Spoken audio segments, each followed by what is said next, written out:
Moi je suis Thomas Couder. Clément Vaucher. On s'appelle Elmo. Ça fait 6 ans qu'on travaille sous ce nom-là. On a travaillé avant 5 ans. On était 3, on était un trio. Puis on a arrêté de travailler ensemble et donc on a changé de nom. Voilà, on est graphiste. On fait pas mal d'affiches. Ce qu'on présentera au Portique, c'est en lien avec ce travail d'affiches pour des festivals, pour des musées, pour des événements artistiques en tout genre. Voilà, on fait des livres aussi.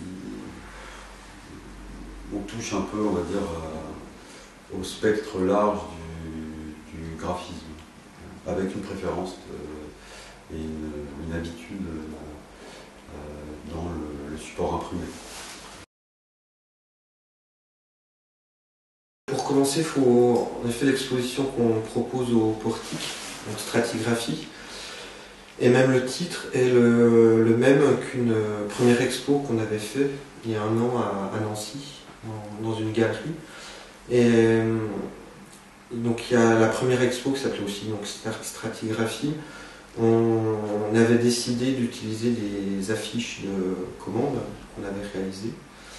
Et ensuite, en sérigraphie, de surimprimer ces affiches-là. Donc réintervenir dessus. Et pour nous, c'était une manière de prendre comme point de départ vraiment des affiches de commande, ce qu'est notre métier, notre activité. Et ce titre venait aussi du fait on aimait bien l'idée de couche, parce que c'est des affiches qui sont imprimées qu'en sérigraphie. Donc il y a toujours une histoire de couche, c'est-à-dire avec la superposition des encres. Et souvent, on aime bien jouer dessus, jouer avec cet aspect-là. Que ce soit des histoires d'opacité ou de transparence ou de couleurs qui en créent du coup une troisième quand elles sont superposées. Et donc ensuite on rajoutait en plus sur cette affiche de commande une nouvelle couche, donc une nouvelle strate pour nous. Et donc c'est de là qu'est venu ce titre. Et logiquement, quand on nous a proposé d'exposer au Portique, on s'est dit que c'était peut-être l'occasion de continuer Stratigraphie, donc dans l'idée de prendre l'exposition qui avait été faite pour Nancy et de réimprimer à nouveau dessus et rajouter une nouvelle couche, une nouvelle strate, et en continuant un peu cette expérience. Et on aimait bien aussi l'idée que l'exposition de Nancy, d'une certaine manière, n'existe plus et qu'elle soit complètement réimprimée et qu'au Havre, on voit une nouvelle exposition, mais sur exactement les mêmes supports que se présentaient à Nancy.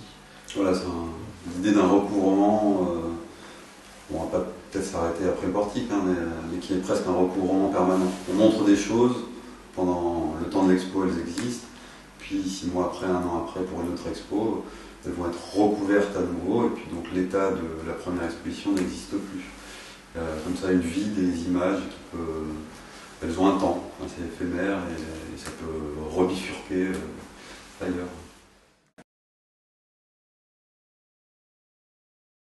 De manière assez intuitive, au début on ne savait pas trop pourquoi, on n'avait pas tellement envie d'accrocher les images au mur.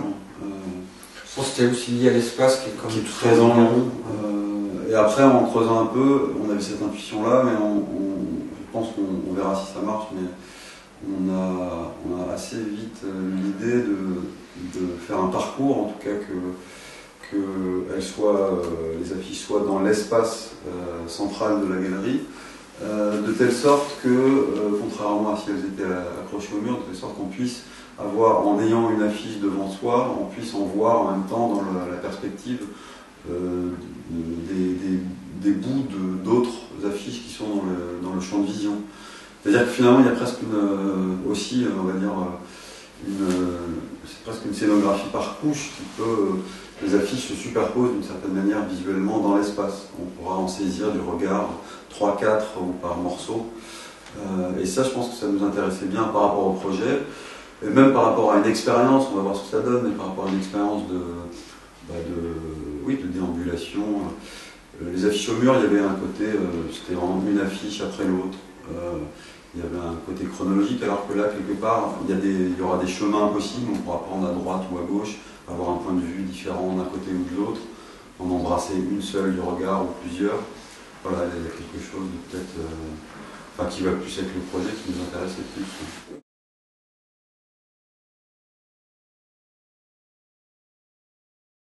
Je me demande si aussi d'une manière un peu inconsciente, mais où finalement les affiches qui à la base étaient des affiches de commande, c'est des affiches qui sont dans la rue. Et généralement il y a un mobilier spécifique, qui est principalement le mobilier de déco.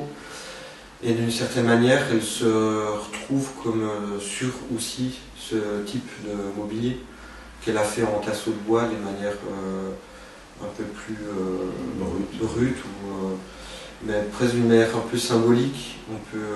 Ça a presque aussi un lien avec où étaient aussi au départ ces affiches, avant qu'on les surimprime plusieurs fois, selon à Nancy, ensuite au Havre. Donc à mon avis, elle garde du coup un statut de par ce dispositif-là, qu'elles n'auraient peut-être pas si elles étaient au mur, accrochées les unes à côté des autres. C'est une frontière qui est heureusement poreuse, et je pense que c'est des choses plutôt complexes, justement, entre les échos qu'ils peuvent avoir entre une pratique de graphiste et une pratique plus artistique. Après, nous, on se positionne comme graphiste parce que c'est notre activité principale, et on répond à des commandes, en fait. Donc on fait des choses avec des commanditaires. On a du coup certaines contraintes à gérer, et c'est justement ces contraintes-là qui nous plaisent et qui sont un peu le fond justement de notre pratique en tant que graphiste. Et pour nous c'est assez important, on est plutôt attaché à ça. On reste, je pense, graphiste, et c'est plus des expériences qui nous permettent de continuer de développer ou d'affiner des langages qu'on développe dans notre pratique en fait quotidienne, et voilà, de pouvoir aussi jouer avec ça d'une manière peut-être plus plastique, et ça nous plaît aussi, pour nous c'est assez complémentaire. Mais l'exercice même, nous on en fait beaucoup, puis ça tourne autour de ça notre expo, l'exercice de faire une affiche de commande, il est déjà, il est déjà complexe en soi sur ses rapports entre art et graphisme. Affiche ou couverture de livre, en tout cas, quand tout d'un coup il est question de faire image ou de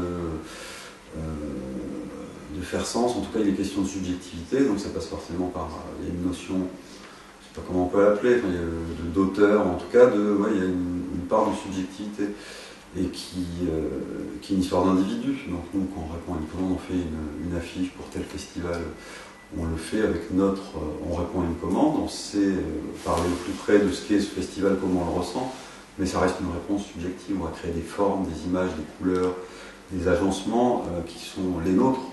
Donc on parle aussi à travers, le festival parle à travers l'image qu'on fait, mais on parle aussi à travers l'image du festival qu'on fait. Donc, en soi, déjà, je trouve ça très ambivalent, une affiche, par exemple. Et donc, d'une certaine manière, on le pousse. Maintenant, il n'y a plus de commandes, il n'y a plus de mots, il n'y a plus de dates. C'est vrai qu'on travaille beaucoup en images. Elles sont très peu bavardes maintenant, les affiches qu'on va montrer. C'est plutôt des expériences plastiques et de sens et de signes.